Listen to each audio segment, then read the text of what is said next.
India can push for cessation of violence in Ukraine.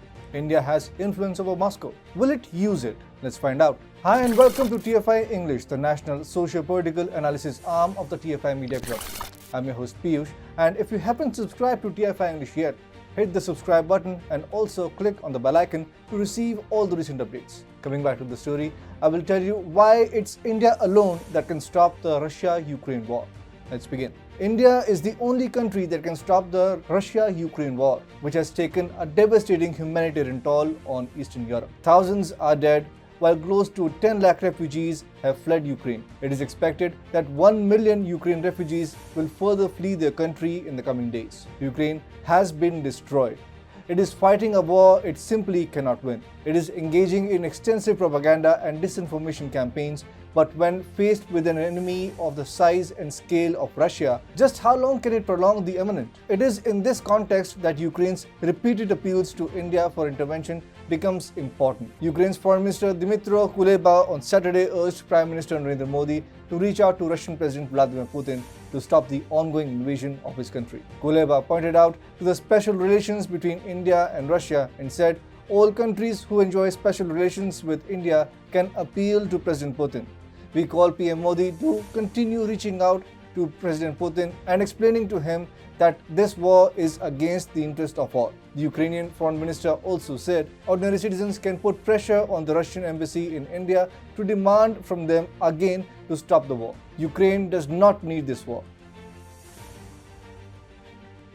12 days into the war in Ukraine, it is now abundantly clear that Russia is paying no heed to the rants of Western nations and the appeals of its own friends. China, Israel, Turkey, they all have called for a peaceful mechanism to resolve the disputes. Russia, though, has continued its bombardment of Ukraine. There is one country Russia is going out of its way to keep in confidence though. That country is India. Russian forces have been directed by President Vladimir Putin to ensure that no Indian citizen are hurt in the ongoing operations and that they are brought to safety as soon as possible. Large-scale cooperation between New Delhi and Moscow even led to Putin agreeing to a ceasefire for 7 hours in the city of Kharkiv recently, allowing Indians to return to safety. Prime Minister Narendra Modi was the first leader called after launching the operation in Ukraine. The two leaders have held two separate calls after the invasion began.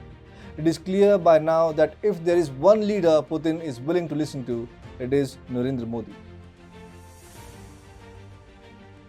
Most certainly, India can intervene.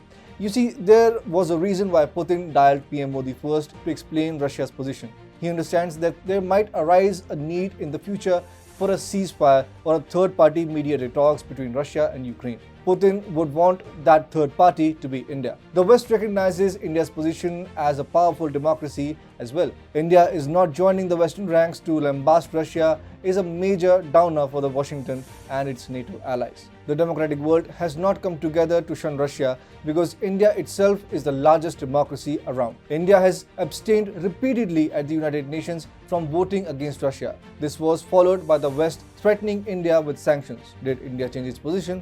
No. In fact, it went on to abstain even further. Russia, on its part, is unmoved by Western sanctions. Its invasion of Ukraine is progressing as planned, and Moscow seems in no mood to back down right now. The West thought it could impose severe and immediate cost on the Russian economy, which would greatly hinder Russia's military capability of achieving its objectives in Ukraine. That has not happened. Simultaneously, mediation efforts by Israeli Prime Minister Naftali Bennett, French President Emmanuel Macron, Turkish President Recep Tayyip Erdogan, and China's Xi Jinping are bearing no fruits. Yet India is a country that Russia cares about. Vladimir Putin ordered a pause of its operations in Ukraine cities at the request of the Modi government. The West has been seeing how India is utilizing its influence over Moscow for its own benefit. Now the West wants India to bring a stop to the war. India holds many cards close to its chest. It can wield its influence over Moscow at any time. Whether it does it so to serve the interests of the West will be seen in the coming days and weeks.